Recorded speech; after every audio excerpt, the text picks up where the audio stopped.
Jota, Kelleher and Ramsey had injuries away from us, so not much to do with us. Whereas they've picked up injuries with nothing to do with Liverpool Football Club. You know, Jota gets in an international duty. Ramsey has an injury at Aberdeen. Kelleher, does he get an injury with Ireland? I'm not too sure. But he does actually, I think. You think he's in the Northern squad and he's due to start, isn't he? And then Yeah, he doesn't. does, yeah. Yeah. Groin issue for Kelleher, says Laura Duffy. So, in fairness, you hear all this stuff like, have they been ran too hard? Muscle injuries here, muscle injuries there.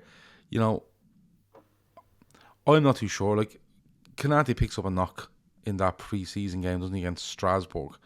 You know, Thiago, yes, it's a muscle injury. It can happen to anyone, though. It does happen to Thiago a little bit. And, like, Owen, as Dan says, like, if you look through them, you'll probably see Jota back in the next couple of weeks. Next week or two. You'll probably see Kelleher just sneak back under the radar and he's on the bench. Fine. Ramsey will probably appear and probably play another 23's game or whatever to get him up to speed, and you'll probably hear about that in the next couple of weeks. Kanate is one where it's a bit, haven't really heard a lot. Matip, as Dan says, has been seen in training photos today. I did see that picture. He's in a pair of trainers and he has his boots in his hands as he's walking behind Van Dijk in one of the pictures.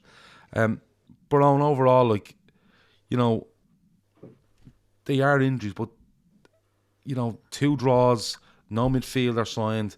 The injuries is the next thing you control, like, you know, and I think it was Ashley said earlier, you know, it just gives people that ability to say, I told you so. And I kind of do get that feeling, you know, like, if we'd have won our first 2 games, and even without a midfielder, if we'd won our first 2 games, people would be going, yeah, we have injuries, but we have the squad there and everything's great. But when you don't win a game on, you know yourself, the world collapses in on you. Oh yeah, it's easy to blame those reasons for not. As the comment there said, it's we told you so. But I guess there is a injury doubt over all of our midfielders, bar maybe Milner as such. Um, I guess the frustrating thing is that Klopp obviously identified a midfielder as a priority with the Chouameni deal that we tried to do. So the fact that we haven't gone back in to try sign a midfielder since is kind of maybe a little bit annoying for most fans when they know that it was a priority before the Nunes deal.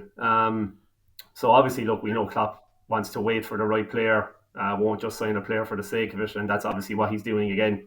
And he's just going to go with what he has. I definitely don't see anybody coming in, even if we didn't have the injuries. We know how stubborn Klopp can be when it comes to that kind of area, transfers, and but as I said, every single one of our midfielders have injury doubts, and it's not just a new thing this season. So there are worries there for the rest of the season. I know they might be, some of the players might just have the small knocks, but as the season goes on, those kind of knocks could reoccur more often. And as Dan mentioned earlier, I think the preseason does have a bit to do with that as well. It was very condensed, and he probably tried to fit a whole preseason into that short window. So I definitely think that has an effect on what has happened. Could it be?